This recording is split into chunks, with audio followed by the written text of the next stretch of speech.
ইনকিলাব মঞ্চের আহ্বায়ক শহীদ শরীফ ওসমান হাদী হত্যাকাণ্ডের প্রধান অভিযুক্ত ফয়সাল করিম মাসুদ এবং তার সহযোগী আলমগীর হোসেনকে প্রত্যার্পণ ও কনসুলার অ্যাক্সেসের প্রশ্নে আবারও কূটনৈতিক নিরাপত্তার পথ বেছে নিয়েছে ভারত। নয়াদিল্লির পররাষ্ট্র মন্ত্রণালয়ের সাপ্তাহিক ব্রিফিংয়ে এ বিষয়ে প্রশ্ন উঠলেও স্পষ্ট কোনো উত্তর দেননি মুখপাত্র রণধীর জয়সওয়াল।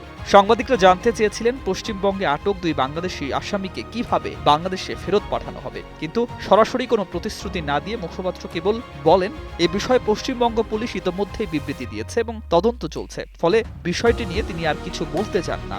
বিশ্লেষকদের মতে গুরুত্বপূর্ণ এই প্রশ্নে ভারতের এমন এড়িয়ে যাওয়া অবস্থান আবারও দিল্লির সেই পুরনো স্বেচ্ছাচারিতার কূটনীতিকেই সামনে এনেছে।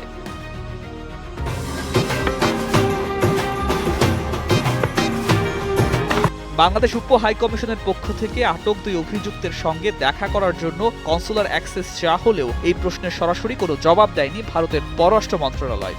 ব্রিফিংয়ে উপস্থিত সাংবাদিকরা বিষয়টি জানতে চাইলে মুখপাত্র রণধীর জয়সওয়াল প্রশ্নটি এড়িয়ে যান। অথচ আন্তর্জাতিক কূটনৈতিক রীতি অনুযায়ী কোনো দেশের নাগরিক বিদেশে আটক হলে সংশ্লিষ্ট দেশের কূটনৈতিক প্রতিনিধিদের সঙ্গে যোগাযোগের সুযোগ দেয় স্বাভাবিক প্রক্রিয়া, কিন্তু সেই প্রক্রিয়াতেই ভারতের অনীহা অনেকের কাছে বিস্ময় তৈরি করেছে। ফলে প্রশ্ন উঠছে, কেন এত সংবেদনশীল একটি বিষয় দিল্লি স্পষ্ট অবস্থান নিতে চাইছে না।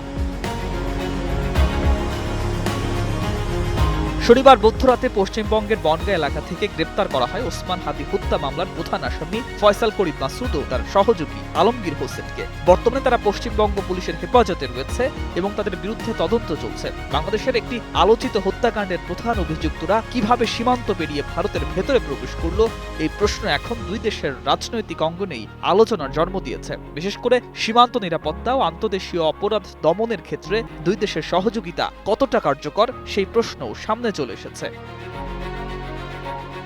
এই ঘটনাকে ঘিরে ভারতের অভ্যন্তরীণ রাজনীতিতে শুরু হয়েছে দোষারোপের পালা। পশ্চিমবঙ্গের ক্ষমতাসীন দল তৃণমূল কংগ্রেস প্রশ্ন তুলেছে, কেন্দ্রীয় স্বরাষ্ট্রমন্ত্রী অমিত শাহর অধীনস্থ সীমান্তরক্ষী বাহিনী বিএসএফ এর নজর এড়িয়ে ওই দুই অভিযুক্ত ভারতে কিভাবে ঢুকল। তৃণমূলের আরেক মুখপাত্র বলেছেন, হাদী হত্যাকাণ্ডের দুই অভিযুক্ত মেঘালয় সীমান্ত দিয়ে ভারতে প্রবেশ করেছে, যেখানে বিজেপির শরিক সরকার ক্ষমতায় রয়েছে। তার অভিযোগ, সীমান্ত নিরাপত্তা রক্ষায় অমিত শাহ ব্যর্থ হয়েছেন। শেষ পর্যন্ত মমতা বন্দ্যোপাধ্যায়ের প্রশাসনের পুলিশই অভিযুক্তদের গ্রেপ্তার করেছে।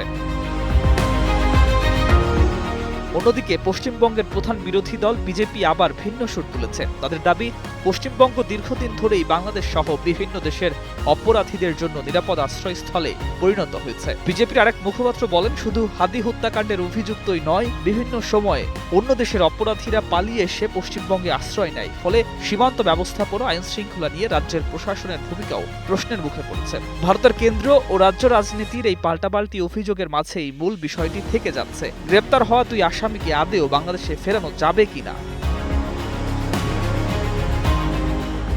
বিশ্লেষকদের মতে শুধু এই ঘটনাতেই নয়, বাংলাদেশের সঙ্গে সংশ্লিষ্ট বহু সংবেদনশীল প্রশ্নে ভারত প্রায় একই কৌশল নেয়, সরাসরি উত্তর এড়িয়ে যাওয়া। উদাহরণ হিসাবে অনেকেই তুলে ধরেছেন সাবেক প্রধানমন্ত্রী শেখ হাসিনার প্রসঙ্গ। ছাত্র জনতার অভ্যুত্থানের মুখে তিনি দেশ ছেড়ে ভারতে পালিয়ে আশ্রয় নেন, কিন্তু তাকে ফেরত দেওয়ার প্রশ্ন উঠলেই দিল্লি বারবার নীরবতা অবলম্বন করেছে এবং বিষয়টি এড়িয়ে গেছে। ফলে সমালোচকদের মতে দক্ষিণ এশিয়ার আঞ্চলিক রাজনীতিতে ভারতের প্রভাবশালী অবস্থানই যেন এমন এক বাস্তবতা তৈরি করেছে, যেখানে প্রতিবেশী দেশগুলোর সংবেদনশীল প্রশ্ন অনেক সময় দিল্লির কূটনৈতিক নিরাপত্তায় দেয়ালে আটকে যায়। News desk, 21 television.